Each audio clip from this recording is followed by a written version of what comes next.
Topic 3.2, Principles of Perception. Imagine this. You're in a foreign country, walk through a busy market, and you see a sign with unfamiliar symbols. Even though you don't know the language, you somehow figure out that it's a fresh juice stall advertisement. Now, how did you do that? That's the power of perception. By now, in your AP Psychology course, you've likely learned about the basics of sensation, which is how our sensory receptors and nervous system receive and represent stimulus energies from our environment. However, many students face a hiccup when they transition from sensation to perception. They ask, isn't it just about seeing or hearing things? The real challenge is understanding the why and the how behind the way we interpret those sensations. Principles of perception will equip you with the knowledge to answer these questions. Why is this so crucial for your AP test? Sensation is about raw data, but perception, that's about interpretation. And interpretation is influenced by a lot of factors like experience and culture. Know with these principles, you do not just learn facts, you look into the very mechanisms that shape our reality.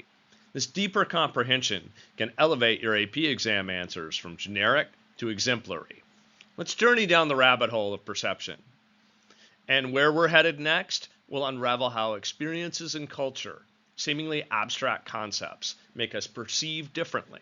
Important to consider as you prepare for college and relationships.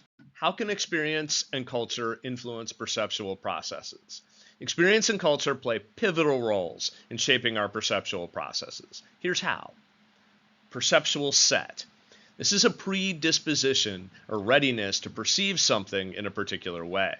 It's based on our expectations and past experiences. For instance, if you've been bitten by a dog before, your perceptual set might lead you to see an approaching dog that approaches as a threat, even if it's friendly. Context effects. This refers to the influence of environmental factors on one's perception of a stimulus. Consider the classic example of reading. When a word is placed within a sentence, it's easier to recognize compared to when it's isolated. This is because the surrounding words, the context, provide clues. Similarly, if you see someone dressed in a chef's attire, you're more likely to perceive them as a chef, even in a non-restaurant setting. Schema.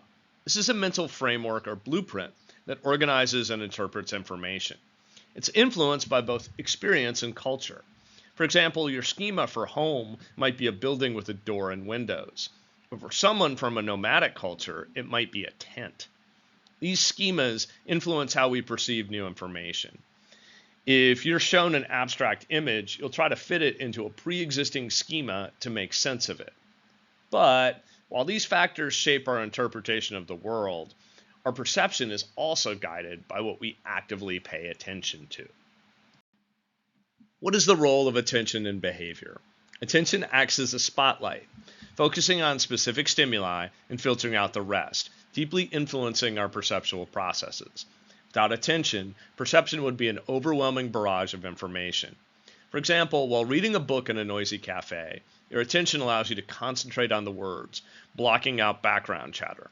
This phenomenon, known as the cocktail party effect, exemplifies selective attention. We can zone into one conversation despite several happening around us. Furthermore, there's inattentional blindness. Imagine watching a video where you're asked to count how many times a ball is passed. Midway, a person in a gorilla suit walks through.